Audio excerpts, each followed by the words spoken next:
finally, I have the chance to actually see Rey Mysterio versus the Darkness, or Rey Mysterio versus the Overlords, or Rey Mysterio versus something. Sort of depends where you live around the world. The name sort of changes of the end of the title because it's kind of hard to translate to one language to another because sometimes that specific word sort of changes. But besides that, how was the cartoon? You have to say it's pretty good. It's sort of described like an old-fashioned cinema cartoon. It's sort of dumb, over the top, actiony, but also aspires so many little things over the years. If you understand Mexican culture and what sort of was inspired, you understand how the show was sort of kind of created.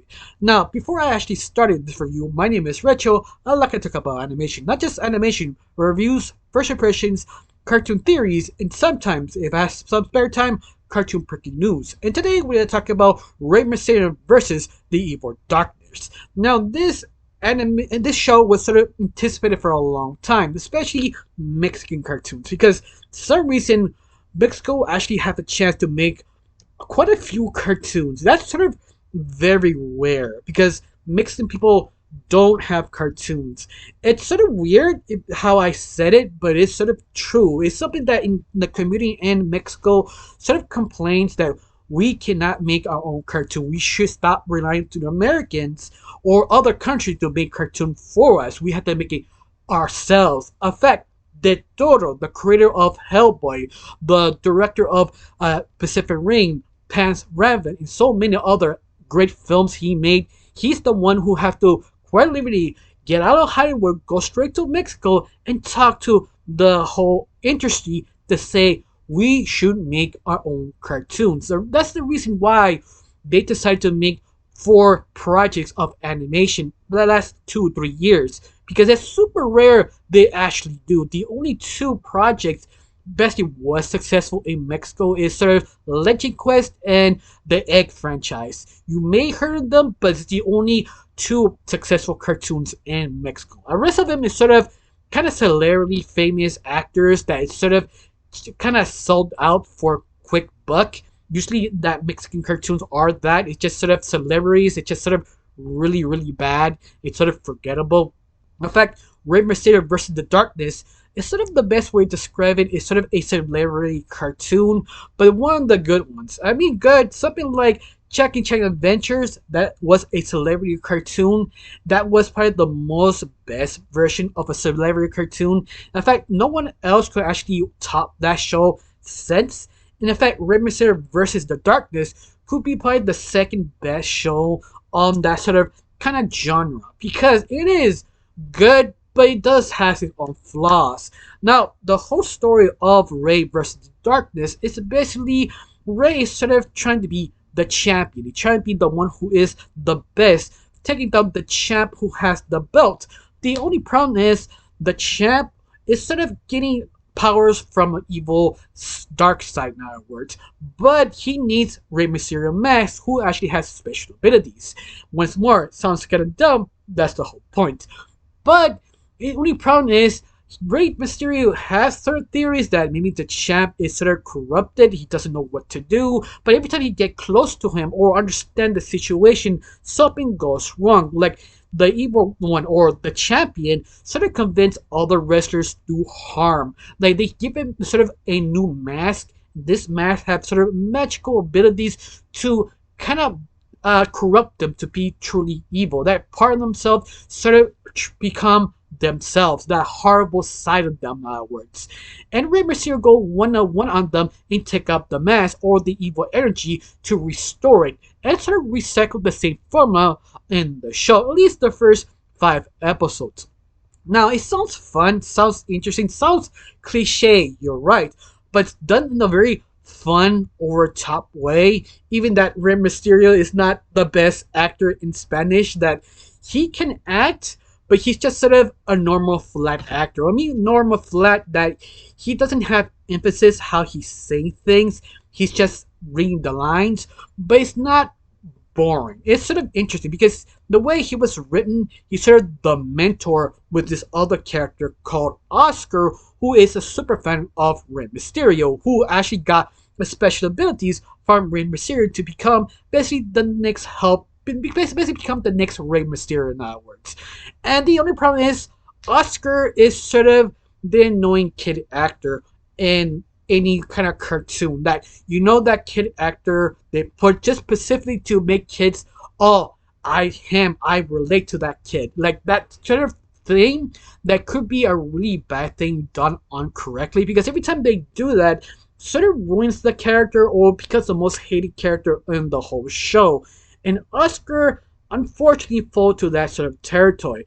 In fact, I'm 100% sure people like him or sort of hate him. It's sort of in between that they're trying to develop Oscar being a sort of a likable character, sort of like Ben 10 or me Jade for Jackie Chan Adventures. Remember Jade? That character was semi annoying but also very likable. This is the reason why Jackie Chan Adventures was so popular, because Jade and also Jackie Chan, because Jade was sort of when handled in the show. Oscar is sort of the same way as Jade, but not the same level as well handled as Ben from Ben 10, because seeing the original series, Ben is an asshole. He's sort of unlikable, but the thing that sort of fixed the problem of Ben is sort of he basically get punished every time he does something terrible, and this is the reason why the Ben sort of balanced. Jay was the same thing in Jackie Chan Adventures. She was sort of balanced because she was scolded. She always did something wrong and she get punished. And Oscar, they trying to do the same thing, but they do push that sort of hyperactive sort of I'm a kid to 11 that could be frustrating to some viewers or sort of a charm to the character. It's one of those that's up to you how you actually felt it. Now, to me, I did enjoy the show, especially the 5 episodes, because they do have a lot of fun with it, especially all the inspiration making this show, because they do have a lot of inspiration from wrestling, because Rey Mysterio is a wrestler, but it goes a little bit more deeper of little subcultures in Mexico. They have that sort of rock punk sort of kind of gag that Oscar Friends is a metalhead that you don't know. The metal scene or the rock and roll scene of Mexico is very huge, so huge. Sometimes some of the people or the different branches of rock and roll get fights. Like the last one was a couple of years ago about the emos versus rock punks having a fight. I don't remember which city, but it was super well known. It come out in the newspaper and the news. Something you can actually look at it on Google, that it was sort of shocking in Mexico. Like this was a thing. That the emos was sort of angry of the rock punks, I think, and the rock punks didn't like the emos because they steered their style. It was a weird thing, but once more, it's one of those things that sort of, if you know, you know. If you don't worry, it doesn't really ruin it. But it's also other things like Power Rangers. Like you really see this show, you feel you do seen this before in Power Rangers, because you have a villain who has masks, you have other side villains who try and portray the evil bad guy, but once more, it feels you've seen this in Power Rangers. You have that sort of aesthetic movement, that sort of, yeah, they're wrestlers, but it feels like Power Rangers. You like Power Rangers, you will like even this show a little bit more. And on top of this, the visuals, the animation, feels like anime meets Western animation. Something like Teen Titans, the original one, but done a very different flair way. Like the animation feels chibi, but not fully completely, because they want to make the characters move better. But done in a very, very interesting way that does grab your attention, because your eyes, when you see it, it's very appealing. On top of all this, the lighting. I mean, the lighting, the way they sort of do power-ups, punches. This is sort of like a neon sort of light. That sort of Tokyo Drift or Chinatown sort of lighting in the middle of darkness, but you turn off the lights if you just see neon type of colors. That's sort of the power-up or the fighting style really starts. They have that sort of graphics that just stands out, because believe it or not, what's it called, the company who make this Tres Cabezas Studios took a long while to make this cartoon that was delayed several times. When you see the fight scenes, you get it. You get why Tres Cabezas Studios was sort of delaying this project, because the art style is just impressive. I mean, especially the lighting, how visually interesting really is how incredible it just grab your attention because the art really slaps hard. You just like impressed to see what's gonna do next. What's the next fight scene? If you're a junkie of animation fight scenes, especially Johnny Jump, that's one of the things that is very recommend if you want to see that. You want to see that? Watch Rey Mysterio versus the Darkness or the Evil Overlords or whatever title they put at the very end when they decided to translate this show to English. But besides that, this show is just kind of plain fun. It's just dumb fun, but they are adding up a huge storyline in the very end. I mean, the last 5 episodes, only the first 5 episodes, is set up to the next 5 other episodes because the next 5 was sort of locked in the vault for a little while to see how people react to the first 5. And people like the first 5, they release it and Party Greenlight Season 2. For right now, we're just waiting for the next 5 episodes. But the whole story or the storyline is building on the champ is one to take down Rey Mysterio to take his mag and his power, and also Oscar's power because how Rey Mysterio given part of his power to him. There is no logic. The only reason why Rey Mysterio given his power is sort of he had sort of a situation that he couldn't control it, so he gave part of his power to Oscar. But it's sort of kind of weird how they did it. That doesn't really make sense. In fact, Rey Mysterio, how he sort of acted out in the story, saying he doesn't know why you have this power, but he says, I didn't sort of give you your power, but yeah, I did. But we gotta hold this up to later on. Sort of building on the story why Oscar has this ability. Maybe because Rey Mysterio gives him the power. It sounds strange how I said it. It feels sort of convoluted. But when you see the scene, you kind of understand what I mean convoluted. Like, they didn't know how to explain. They wanted to sort of say, we just building story. We don't know what we're doing because Rey Mysterio is sort of the mentor that he's not sure what's going on. He doesn't know to explain to Oscar the situation. And also, Oscar is just sort of a hyperactive kid. Rey Mysterio is sort of overwhelmed in trying to teach him to be a wrestler. In other words, with superpowers. Once again, sounds weird, Rey Mysterio with superpowers, but you know Mexican culture, Mexican people basically use a wrestler as superheroes. So that sort of logic does make sense in the show. On top of all this, the reason why it's inspired of kind of anime, sort of chibi, Dragon Ball Z or Power Rangers is the fact that Mexican people really love a Japanese culture. It's for a very interesting reason. It's because the government.